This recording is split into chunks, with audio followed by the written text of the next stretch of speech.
So we start the class today. It is actually a class on a composite viscera. That is what I am holding on my palm. That is the duodenum, pancreas, and the spleen. Now, previous class we have had a viscera class on the stomach, which you already saw. That we go in a certain protocol. Number one, that is holding the viscera in the anatomical position.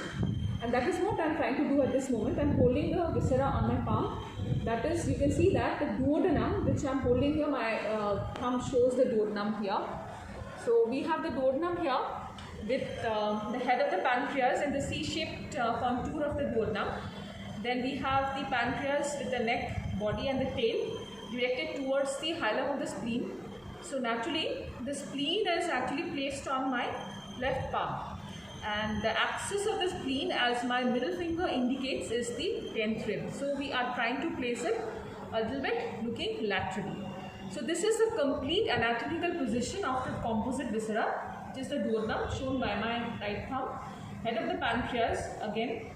Then we have the neck of the pancreas, we have the portal vein behind that, I will be showing you after that. The body of the pancreas looks slightly twisted with the splenic artery hanging from the upper border. Then the tail of the pancreas, that is towards the hilum of the spleen, because you can see the splenic artery. And as such, for anatomical position of the spleen, I am holding it with my left palm, and the axis is actually indicated with my left middle finger.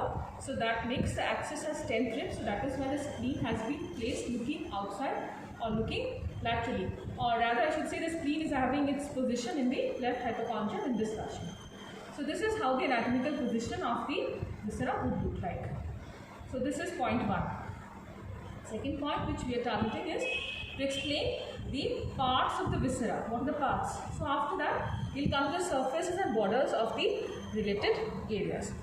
So please see that we started with this end which has a knot tied. This is the ligature. You can see this is what my thumb points.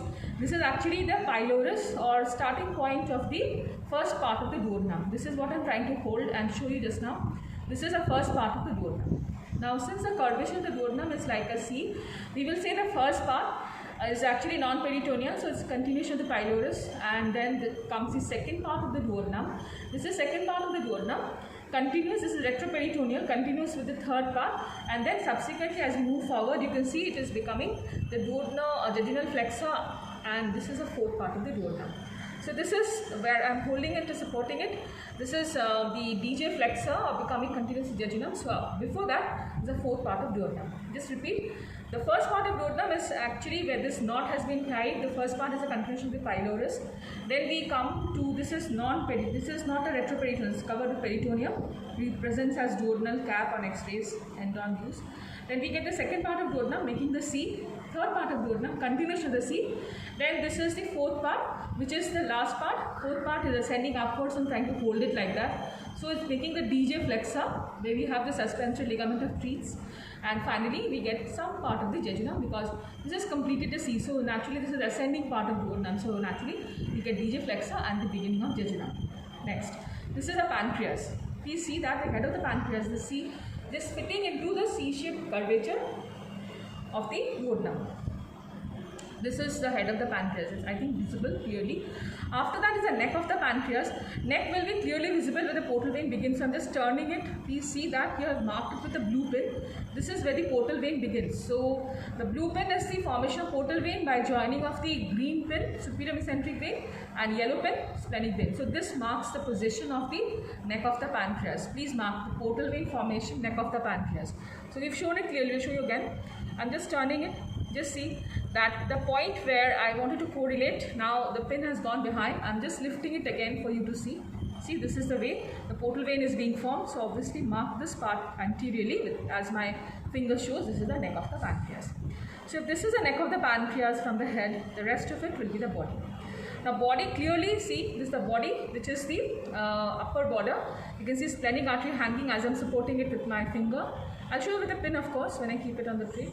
So the splenic artery is on the upper border of the pancreas. The splenic vein marked with the yellow pin. This is on the posterior surface of the pancreas. So pancreas body is actually triangular in cross section, or is actually prismatic. So it has, you can see, an anterior surface, or I should say anterior superior surface, anterior inferior surface is anterior border, superior border is inferior border. So this is what we call the body of pancreas, as my finger shows, anterior border, superior border, inferior border. So obviously anterior superior, anterior inferior. So what is attached to anterior border? I'll repeat. This is the transverse mesocolon that marks the anterior border. This is completely retroperitoneal. Splenic artery marks the upper border, lower border, actually it's a hanging of transverse mesocolon. Posterior surface you can very well see the yellow pin, which is the splenic vein. So we turn it again. This is the body of pancreas, the tail of the pancreas. See, you can see the splenic artery going. As my finger says, I am lifting it with my finger. We have reached the hilum of spleen. So here is the tail of pancreas, and you can see the splenic vein was also there. Artery and the vein, both of them. You can see the vein here. You can see the artery here. Both of them. These are splenic pedicles. As my finger says, the splenic vein from this side and the artery from the other side. I am marking the artery with one pink color so that you can see the artery and easy to understand. This is part of the artery. So here is the artery. I have just put the pink pin. I am just holding it clearly for you to see. Tail of pancreas, as my finger is suggesting, with the splenic vein and artery. This is towards the hilum of the spleen. So artery, and here we have already shown you the splenic vein. So if this makes the spleen, I am holding it anatomically again. Please mark that the spleen will be rotated laterally.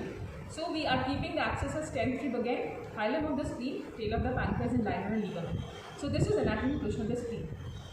So since we said pancreas has a head, a neck, a body and a tail enclosed in lienorenal ligaments and with the splenic pedicles, coming to the spleen, the palm is actually depicting the visceral, palm is actually depicting the parietal surface or the diaphragmatic surface of the spleen.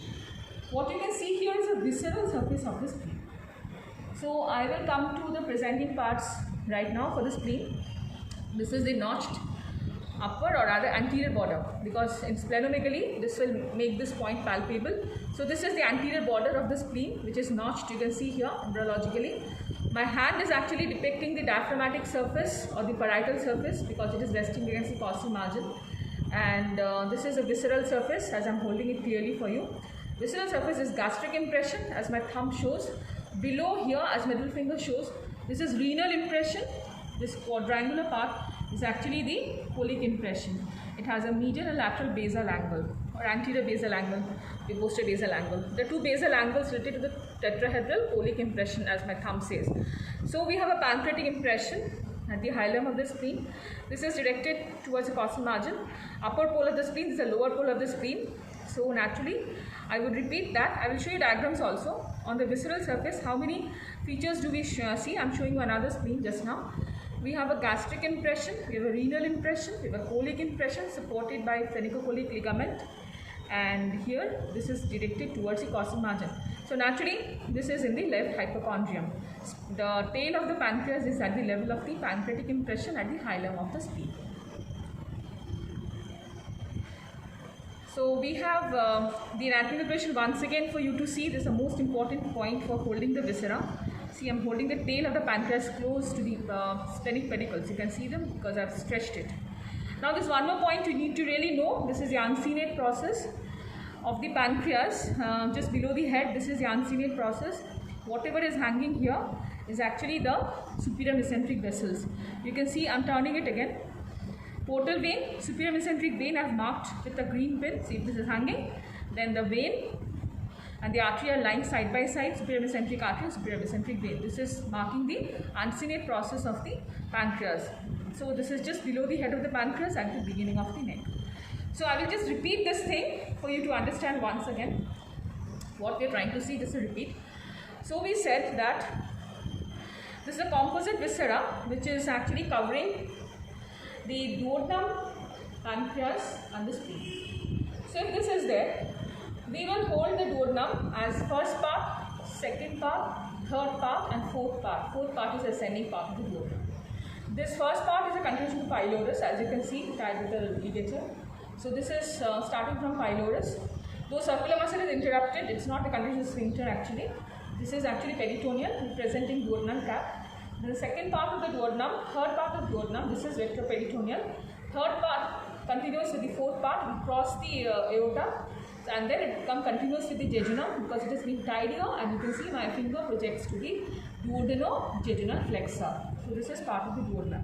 If you open the second part of duodenum, very conspicuous by seeing the major duodenal papilla, which I can't show you because it's not cut. In the C, we have the head of the pancreas clearly. Now see, if I stretch it, I'm just stretching it to see some vessels here, which you can see these are the pancreatico-duodenal arteries. Just put a pin here, I'm putting a green pin and a white pin, so that you understand that when we stretch it, many blood vessels are visible here. The green pin and the white pin indicate the pancreatico-duodenal vessels, superior and inferior, which we will talk about during the blood supply. Just want to say that the vascularity is coming from here, from the anastomosis of the superior and inferior pancreatico-duodenal arteries. So I have put 2 pins. These are for osteomethods. Now we have seen the uncinate process also, because I have shown you the portal vein behind the neck of the pancreas. So we have the head of the pancreas here. Here is the uncinate process. This is the uncinate process. So I need to put a pin. If I put a pin, I'll be putting an orange pin here. So that indicates that we are actually reaching out, not here actually, this is actually this point. So that makes the uncinate process very clear as a continuation of the head of the pancreas. So with that, we understand the superior mesenteric vessels just are coming in anterior relation to the uncinate process, because we have the hanging of the superior mesenteric artery and the vein on its right side. You've seen it from the back part, because as you are holding the viscera, see the formation of portal vein behind the neck of the pancreas. The green color indicates the presence of the superior mesenteric vein, yellow color indicates the splenic vein. This is a portal vein. So this indicates the neck of the pancreas. Here, as I've said, this is the neck of the pancreas. So comes the body of the pancreas with the tail of the pancreas, the body having anterior border, superior border, inferior border marked by the pink pin, which is indicating the splenic artery. Please see that now I am holding the splenic artery tightly for you so that you understand the presence of the splenic artery with the pink pin. This is the splenic artery. Below goes the splenic vein, because you can see the yellow pin. As you see, trace the yellow pin. See, this is a splenic vein, as my finger says, artery with the vein. And so if you put the tail of the pancreas here, this will be at the hilum of the spleen in relation to the lieno-renal ligament. So this is very clear. So the body of the pancreas looks actually twisted. If you put the anatomical position again, you can see that it will look very much twisted, because this is how we are holding the spleen. If it is twisted, splenic artery on the upper border, splenic vein posterior surface, and here is the tail of the pancreas, which is in the lieno-renal ligament. So next we come to the spleen. I am going to hold the spleen again. With the spleen, you can see the visceral surface is here, gastric impression, renal impression with the left kidney, and this is the colic impression. There are 2 basal angles, and this is the anterior border which is notched, and this is directed towards the crossing artery. So this is the diaphragmatic surface or the parietal surface of the spleen.